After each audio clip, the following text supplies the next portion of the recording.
Olá, mais um devocional, Neemias capítulo 6, versículo 9. Nossa série Reconstruir, grandes aprendizados. Estavam todos tentando intimidar-nos, pensando: eles serão enfraquecidos e não concluirão a obra. Eu, porém, orei pedindo: fortalece agora as minhas mãos. Neemias, capítulo 6, versículo 9. Nós estamos estudando sobre a história de Neemias. Neemias era um judeu, copeiro do rei Artaxerxes. Chega a notícia de que a cidade onde moraram os antepassados de Neemias, Judá, estava destruída, que os muros estavam destruídos. E ele fica desolado quando recebe essa notícia, quando escuta isso. Ele senta, ora, lamenta e ele pede a Deus que toque no coração do rei, porque ele tinha já na sua mente um plano. E Deus concede isso. E ele fala com o rei que ele precisa voltar à cidade, reconstruir os muros. Ele pede ao rei, e o rei deixa, mas ele pede mais ainda. Ele pede cartas para passar pelo Trans-Eufrates e ele pede madeira para levar para reconstruir. Ele tinha um plano. E ele sai dali, chega em Judá, fica quietinho, pensa. Depois ele procura o povo certo, se reúne com eles e faz a proposta da reconstrução. Neemias sai de copeiro a engenheiro, construtor. Porque ele era um construtor? Não, porque tinha dentro do coração dele o desejo de reconstruir. E ele sabia que tinha orado. Se ele tinha orado antes de tudo, ele conseguiria certamente, porque o Senhor estava com ele. Visto que a bondosa mão de Deus estava sobre mim, eu consegui o favor do rei. Isso ficou na mente dele. E ele vai seguindo, baseado nisso. Nós sempre precisamos ter um ponto de partida. Neemias foi desempenhar uma grande obra. O primeiro passo que ele deu foi sentar e lamentar? Sim, mas a ação, ele orou. Ele orou. E ele creu. E ele recebeu o favor do rei. E ele planejou. Ele falou com o rei, ele levou o material, ele chamou as pessoas e ele se manteve firme.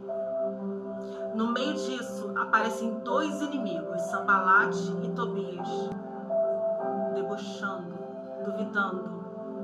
Ele não ouviu, ele se manteve firme na sua mente. Assim como nós precisamos manter na nossa mente a firme convicção daquilo que nós estamos buscando. Nós precisamos buscar a Deus com convicção. Nós precisamos buscar avançar com convicção. Lembra? Sabedoria, conhecimento, discernimento. Tá tudo aqui. Ele teve a sabedoria de buscar a Deus. O conhecimento, com certeza, ele observou as construções do palácio. Com certeza ele aprendeu muito. Ele estava no lugar onde estava toda a riqueza. Ele morava dentro do palácio. Todo o conhecimento adquirido com tudo que ele viu serviu para esse tempo, com certeza. E aí ele teve discernimento para fazer as escolhas corretas. Ele soube fazer os pedidos corretos ao rei. Ele soube escolher as pessoas certas lá. Em todo esse caminho, ele soube escolher até as pessoas que teriam parte na história.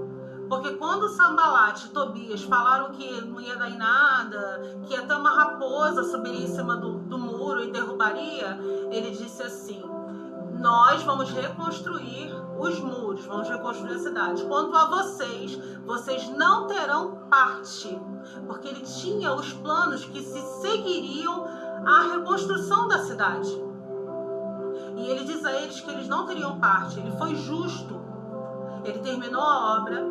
Quando ele termina a obra, a lei é lida. A lei, a palavra, as leis de Deus foi lida no meio da cidade. Ele repara a injustiça. Alguns homens mais abastados, de outra parte, estavam cobrando as pessoas menos abastadas. Tinha fome naquele lugar. Muitas pessoas penhoraram suas casas, muitas pessoas venderam seus bens.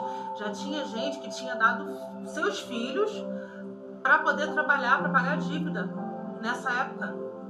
Então, ele percebeu que havia muita injustiça. O que ele faz? Ele acaba com isso.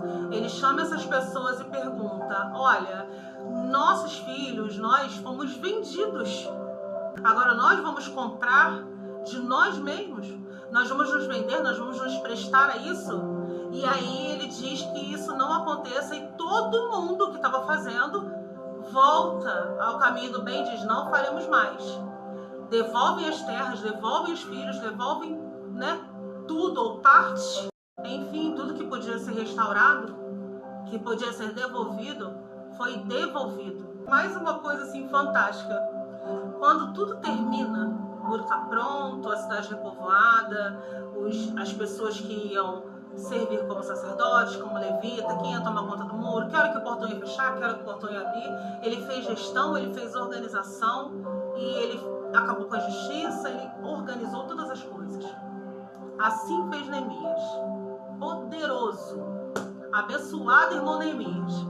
Um homem forte, valente, inteligente, temente a Deus. Em momento nenhum, ele deixou que a sua inteligência o fizesse esquecer que, assim como lá no início, era a bondosa mão de Deus sobre ele, que o fez alcançar a vitória. A bondosa mão de Deus conduziu Neemias até o lugar da vitória. E sabe o que Neemias faz quando termina tudo isso? Celebra. Neemias celebra, o povo celebra, eles celebram a reconstrução dos muros de Judá, o repovoamento da cidade, a nomeação, a palavra de Deus, a ordem. Eles celebram a ordem. O que vem depois de organização? O que vem depois da reconstrução? Vem alegria. Tem alegria para a minha vida, tem alegria para a sua vida. Vamos nos reconstruir. Ele disse para Sanbalate e Tobias que tentaram, tirá-lo da obra, tentaram marcar encontros, diziam: vem cá encontrar com a gente. E ele sabia que era emboscada. Ele disse assim: estou fazendo uma grande obra de maneira que não posso descer. Essa frase é fantástica para todos nós. A nossa vida é uma grande obra. É a nossa grande obra. Jesus morreu por nós na cruz. Nós somos feitos à imagem e semelhança de Deus. E através do sacrifício de Jesus, Ele nos transforma em quê? Filhos. Eu sou filha de Deus. Você é filha, filho de Deus. A bondosa mão de Deus está sobre as nossas vidas. A bondosa mão de Deus pode nos conduzir a toda e qualquer reconstrução que nós precisemos na nossa vida. A sabedoria, a palavra de Deus, o conhecimento, é tudo aquilo que o Senhor nos deixou na terra como ferramenta. E o discernimento é a soma disso para que você saiba fazer suas escolhas, e eu também. Toda vez que uma pessoa consegue sair de perto de uma pessoa narcisista, ela tenta se reconstruir, essa pessoa atrai de volta para o abuso. Ela vai lá e tenta trazer de volta para o abuso. Que nós estejamos sempre como Neemias, fazendo uma grande obra de maneira que nós não podemos ir ter com essas pessoas. Seu compromisso tem que ser com a reconstrução da sua cidade, da sua vida. Jesus morreu por causa da sua vida, da minha vida. Isso precisa ter a devida importância para nós. Os nossos muros sem brechas. Uma cidade forte. É isso que a nossa vida tem que ser. Visto que a bondosa mão de Deus estava sobre ele, ele terminou a reconstrução. Nós também podemos.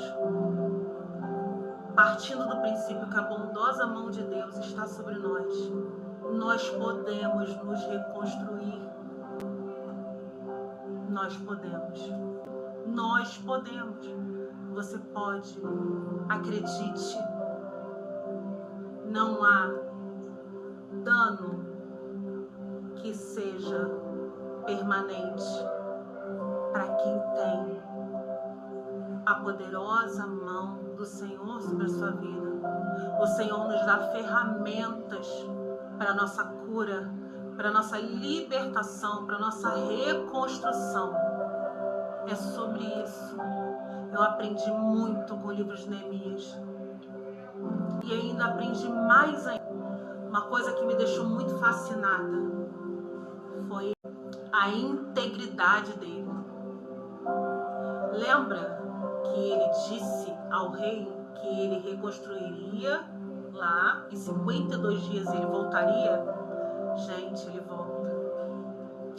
A essa altura, você imagina o prestígio de Neemias na cidade. Mas Neemias volta e vai ter com o rei, fica lá um tempo. A Bíblia não diz o que acontece nesse tempo, eu só sei que Neemias volta, se torna governador dessa cidade e termina seus dias lá. Que fantástico.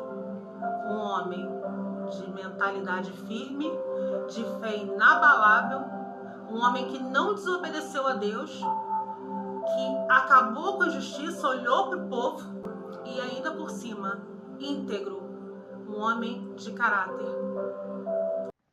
Olá, sou Carmen Machado Silveira. Deus me inspirou a escrever um livro. Pois bem, eu escrevi sobre algo que vivi e venci. Eu não sabia que enfrentava por toda a minha vida a sombra do narcisismo, um transtorno de personalidade que quem apresenta é capaz de esmagar emocionalmente quem estiver à sua volta. Eu sou uma sobrevivente. Ter uma mãe narcisista me fez atrair pessoas com o mesmo padrão e que me trouxeram muito sofrimento.